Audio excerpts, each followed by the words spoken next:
चलेंगे। रूस की गैस अब यूक्रेन होते हुए यूरोप तक नहीं पहुंच पाएगी। रूस और यूक्रेन के बीच युद्ध के कारण लंबे समय से चली आ रही ये व्यवस्था अब रोक दी गई है। जहां इसका असर यूरोप के कई देशों में हो रहा है, तो वहीं यूक्रेन ने इसे अपनी जीत और रूस के लिए बड़ा आर्थिक झटका बताया है। ये रिपोर्ट देखिए। यूरोप में नए साल का आगाज एक कड़ी परिस्थिति के साथ हुआ। फिर भी यूक्रेन समेत कई देश इसे अपनी बड़ी जीत मान रहे हैं। दरअसल यूक्रेन ने यूरोपीय संघ के देशों को अपने देश से होते हुए रूसी गैस की आपूर्ति बंद कर दी है।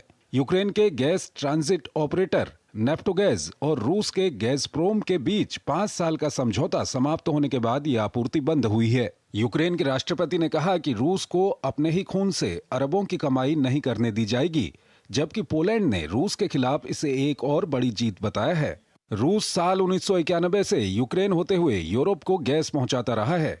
स्लोवाकिया और हंगरी ने समझौते की मियाद बढ़ाने की नाकाम कोशिश की। इससे स्लोवाकिया के सबसे ज्यादा प्रभावित होने की बात कही जा रही है, लेकिन ईयू का मानना है कि यह असर काफी सीमित होगा। स्लोवाकिया के प्रधानमंत्री ने पिछले हफ्ते पुतिन से मुलाकात कर यूक्रेन को बिजली आपूर्ति रोकने की धमकी भी दे डाली थी। हालांकि ज़ेलेंस्की पर इसका कोई असर नहीं हुआ। रूस अब भी ब्लैक सी के पार टर्क स्ट्रीम पाइपलाइन के जरिए हंगरी, तुर्की और सर्बिया को गैस भेज सकता है। यूक्रेन के रास्ते रूसी गैस की आपूर्ति का बंद होना यूरोप की ऊर्जा नीति में बड़े बदलाव का संकेत है। इसके लिए ईयू ने वैकल्पिक ऊर्जा आपूर्ति और इंफ्रास्ट्रक्चर में सुधार के माध्यम से खुद को बचाने की कोशिश काफी पहले ही शुरू कर दी थी। ईयू ने ऊर्जा दक्षता बढ़ाने, अक्षय ऊर्जा का विस्तार और गैस इंफ्रास्ट्रक्चर को लचीला बनाने पर जोर दिया। लिक्विफाइड नेचुरल गैस के लिए ईयू ने कतर और अमेरिका से आयात बढ़ाया, जबकि पाइप्ड गैस के लिए नॉर्वे से आपूर्ति बढ़ाई गई। इतना ही नहीं, कई यूरोपीय देशों ने गैस भंडार को बढ़ाकर अपनी जरूरतों को पूरा किया। बहरहाल इस बदलाव का नुकसान रूस और यूक्रेन दोनों को उठाना पड़ेगा। यूक्रेन को ट्रांजिट फीस के रूप में 80 करोड़ डॉलर की हर साल आमदनी होती थी। वहीं रूसी कंपनी गैज़प्रोम को 5 अरब डॉलर का नुकसान झेलना होगा। दरअसल यूक्रेन के लिए ट्रांजिट समझौते को न बढ़ाना रूस की आर्थिक ताकत को कमजोर करने की रणनीति का हिस्सा होने के साथ साथ यूरोप को ऊर्जा के क्षेत्र में आत्मनिर्भरता बनाने की राह में मील का पत्थर साबित हो सकता है। अनिल कुमार तिरकुड़ायत हमारे साथ बने हुए हैं, विदेशी मामलों के जानकार हैं। उनसे हम बातचीत करेंगे इस खबर पर। अनिल जी, आज अगर हम अंतर्राष्ट्रीय मीडिया को देखें तो ये एक बड़ी खबर थी आज की। हम आपसे ये जानना चाहेंगे कि अब यूरोप से यूक्रेन होते हुए माफ़ कीजिएगा, रूस से यूक्रेन होते हुए यूरोप को गैस नहीं जा पाएगी। इसका क्या कुछ असर पड़ेगा यूरोप पर? देखिए, यूरोप ने पिछले 3 साल के अंदर कोशिश की है कि कुछ डाइवर्सिफाई कर पाए। जैसा आपकी रिपोर्ट में भी कहा है कि उन्होंने एलएनजी कतार से लेने की कोशिश करी है, उन्होंने एलएनजी यूएसए से भी आ रही है, लेकिन वो काफ़ी एक्सपेंसिव पड़ती है उनको। रशियन गैस जो है बहुत सस्ती है कंपैरेटिवली, लेकिन जब से सैंक्शंस लगी हैं तो उसके ऊपर सबके जो है प्राइस कैपिंग भी कही गई क्रूड के ऊपर में, और दूसरा गैस की भी रोकने की कोशिश भी की गई है। तो लेकिन उनका एक, आपको पता होगा कि एक पाइपलाइन जो थी उसको वो अटैक भी किया गया था उसके ऊपर में, तो उससे भी सप्लाई जर्मनी के यहाँ जाती थी, वो भी बंद हो गई। तो धीरे धीरे 40% से कम 21 में 2021 से 40% से अब 10% गैस रशिया से जाती है वहां पर। लेकिन ये जो पर्टिकुलर पाइपलाइन है, इससे यूक्रेन को भी बड़ा लाभ हुआ था। इसमें यूक्रेन को लगभग $1 बिलियन का ट्रांजिट फी मिलती थी, जो अब 5 बिलियन का बता रहे हैं उसमें। तो उनका अपना भी बड़ा नुकसान है, लेकिन हालांकि क्योंकि वो कंट्री इस वक्त पूरी तरह से यूरोपियन और अमेरिकन के ऊपर डिपेंडेंट है, फॉरेन एड के ऊपर डिपेंडेंट है, तो उनके लिए भी इसका नुकसान होगा।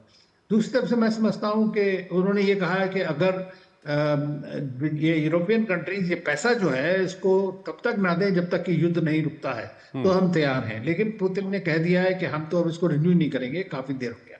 मुझे लगता है कि अब चूंकि देखिए ट्रंप आने वाले हैं, वो कोशिश कर रहे हैं कि इस युद्ध को रोका जाए जितनी जल्दी हो सकता है। तो अगर वो युद्ध रुक जाता है तो ये सारी चीजें दोबारा से रीस्टार्ट होने के चांसेस हैं कि ये सब ये टेम्परेरी होगा।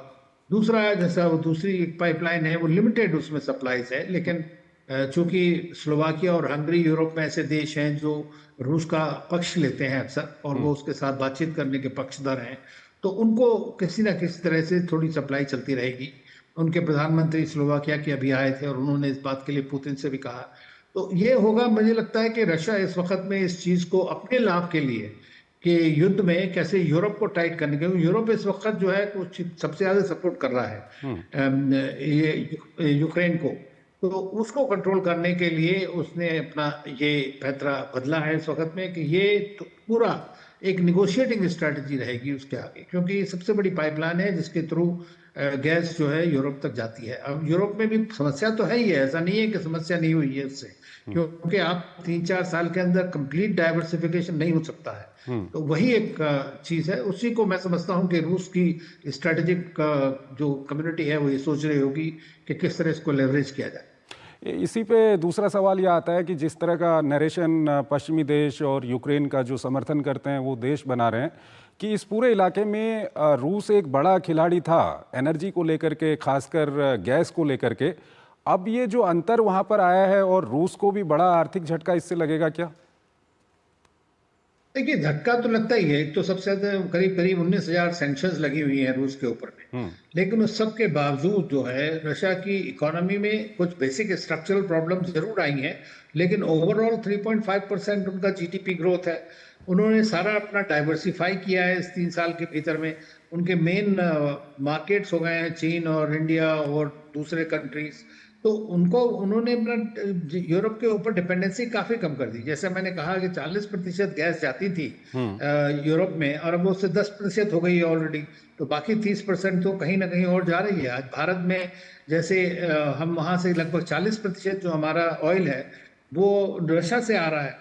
तो इसी तरह चीन के साथ में भी उनके काफी बढ़ गए हैं। चीन सबसे बड़ा कंज्यूमर है और पाइपलाइंस हैं उनकी सारी, उसके थ्रू काफी जा रहा है। तो मैं समझता हूँ कि डाइवर्सिफिकेशन जो है सब तरफ से हो रहा है। यूरोपियन कंट्रीज भी कर रहे हैं और रशिया भी कर रहे हैं। देखिए, हालांकि रशिया अपने आप को भी एक यूरोपियन कंट्री भी मानता है यूरेशियन के साथ साथ। तो वो उनके साथ में उनके रिश्ते अच्छे थे, लेकिन अब चूंकि बिकॉज यूक्रेन क्राइसिस के बाद से यूरोपियन कंट्रीज ने काफी स्ट्रॉन्ग मत लिया है उसके अगेंस्ट में रूस के, तो अब उसको रूस भी स्ट्रेटेजिकली यूज कर रहा है।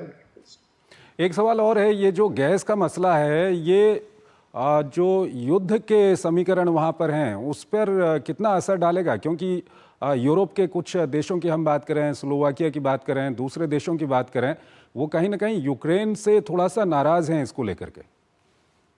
देखिए, यूरोप डिवाइडेड है जहां तक यूक्रेन इशू की बात है। हर एक कंट्री सबसे पहले तो अपने बारे में सोचता है कि हमारे देश का क्या होगा, हमारे नागरिकों को क्या होगा। आप अकाउंटेबल हैं, आप डेमोक्रेसी हैं, तो आप अपने लोगों के लिए अकाउंटेबल हैं। तो वो तो अपने देश के बारे में सोचते हैं, चाहे स्लोवाकिया हो, हंगरी। वो कहते हैं कि भाई आप सब कुछ तोड़ देंगे रूस के साथ में तो हमारा सबसे बड़ा नुकसान होगा। तो इस बात को वो ओपनली कर रहे हैं। उन्होंने हालांकि कहीं ना कहीं से सेकेंडरी ऑपरेशंस तैयार करी हैं, एग्रीमेंट्स बनाए हैं दूसरे कंट्रीज के साथ में, लेकिन एक चीपेस्ट जो गैस आपको मिल रही थी, कंसिस्टेंट मिल रही थी, लार्ज क्वांटिटी में मिल रही थी, उसके ऊपर आपकी रोक हो गई है। लेकिन मैं समझता हूँ इस सारे उसके अंदर में एक ट्रंप का क्या रोल रहेगा, प्रेसिडेंट ट्रंप 20 जनवरी के बाद में, वो देखने की बात है कि, और उस पर काफी असर पड़ेगा। देखिए, अगर मान लीजिए रशिया और यूक्रेन की युद्ध रुक जाता है तो उसके आगे फिर से ये इसका जो समीकरण है वो बदल सकता है दोबारा से। ठीक है अनिल जी, बहुत बहुत शुक्रिया आपका हमारे इस कार्यक्रम में जुड़ने के लिए और इन दोनों बड़ी खबरों पर अपना विशेष विश्लेषण हमारे दर्शकों को बताने के लिए। और इसी के साथ वक्त हो गया है, हम अपने इस कार्यक्रम को यहीं पर ख़त्म करते हैं, लेकिन जाते जाते आपको छोड़ जाते हैं आज की प्रमुख अंतर्राष्ट्रीय खबरों के साथ। नमस्कार।